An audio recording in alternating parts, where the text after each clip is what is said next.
Hey everyone, it's Ben Hardy here, and in today's we'll be reviewing the Corolla Cross Hybrid. Before we get in this video, I want to give a huge shout out and thank you to the Carl Malone Toyota here in Draper, Utah for giving me some time with this Corolla Cross. I'll include a link to their website in the description down below so you can check out what they have currently. I'll also include a link to my car buying guide as well. Let's get into it.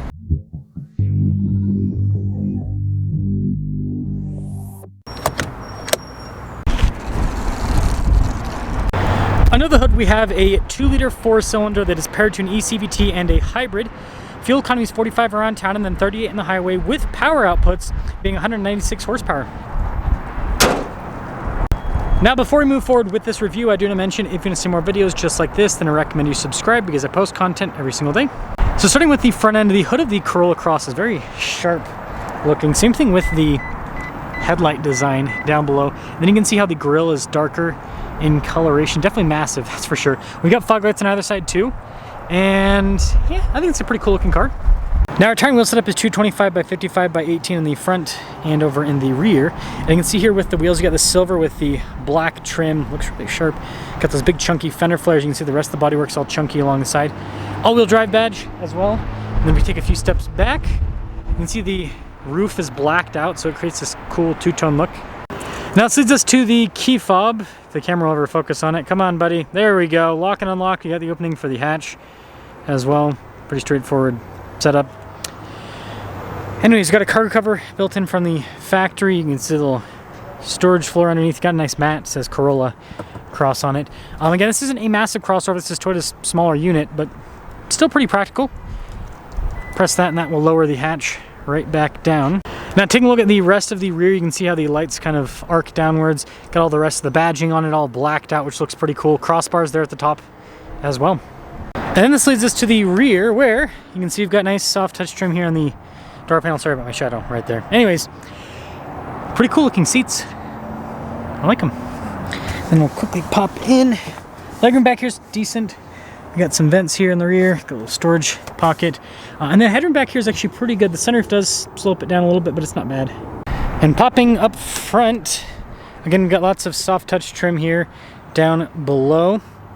All of our window controls, you got your mirror adjustments on top of that. Just a quick look at the mirrors. They do have blind spot monitoring. And then here's the front seat. It is power adjustable. It's interesting, got like fake stitching on just plastic trim right there.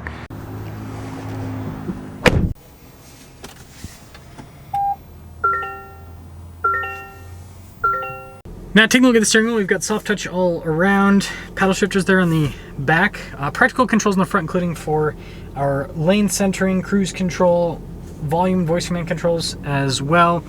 And then you've got the regular stocks there on the back. And this gauge cluster is actually pretty cool looking, digital unit. And Toyota's kind of updated a lot of their stuff with their modern cars. We can see different bits of info on the car, and then it'll also show you what drive mode you have selected. Backup camera in reverse with trajectory lines, pretty good resolution overall. And then as for the rest of the infotainment system, quick to respond. Got a little volume control built in with it as well. And then we do have our climate controls down below, dual zone climate with this one. And then we got nice trim here on this part of the dash, and then at the very top it's actually, looks fancy, but it's not really. Anyways, it's cool with the vent design. Heated seats with this package. Got our phone charging pad too. Drive mode select is in front of the shifter here with the EV mode. And you have the shifter itself for the eCVT. Parking brake here with the auto hold. Some cup holders. I like this trim. Storage inside with the USB port. And then we've got the rear view mirror here, and then we have a sunroof at the top. Now this one's the XSE. You can see it starts at just over 31K. Has a few options added to it, including the sunroof and everything. 37,112 is the total MSRP on this. And let's see how it performs. Oh, let us set off. You can see visibility by the way over the hood. Both the mirrors do have blind spot ring.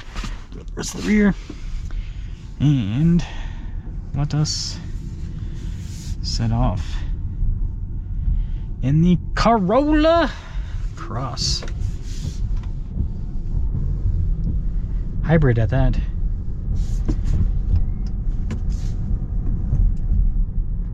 You know, Toyota's apparently ahead of the curve. It's so funny.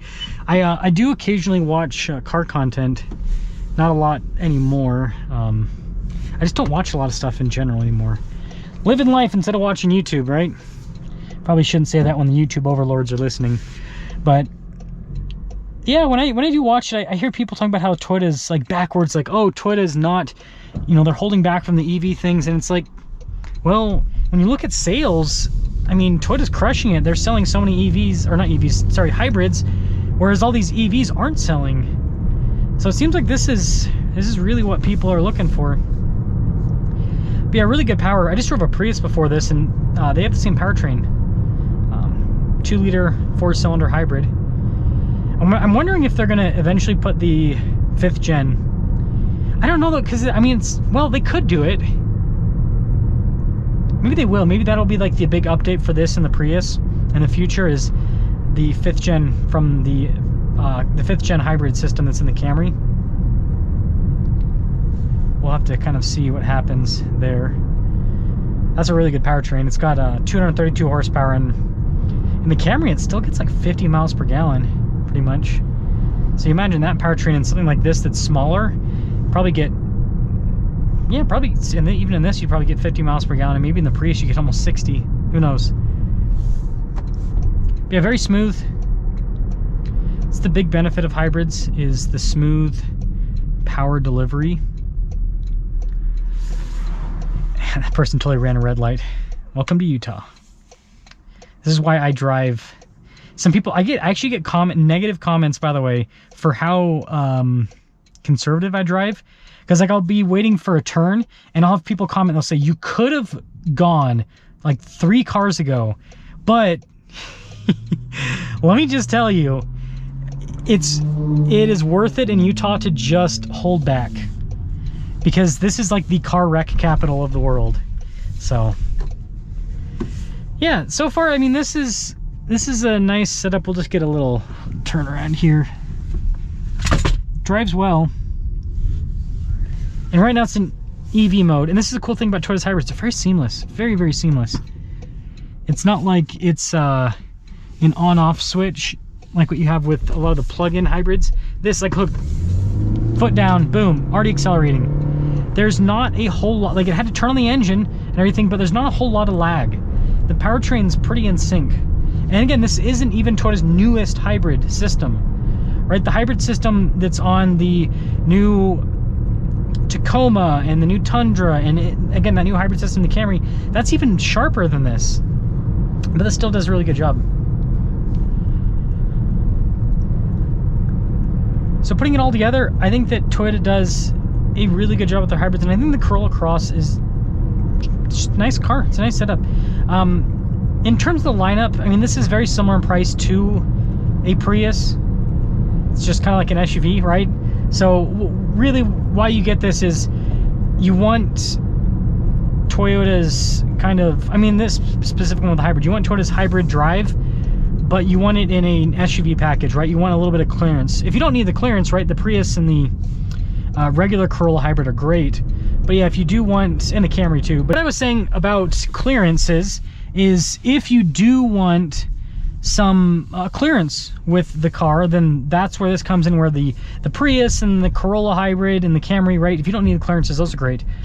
But yeah, it just comes, and I'm talking about it for off-roading. Just some people, right? Maybe you go, like, there's a guy I know that's, he lives down like to get to his house, dirt road.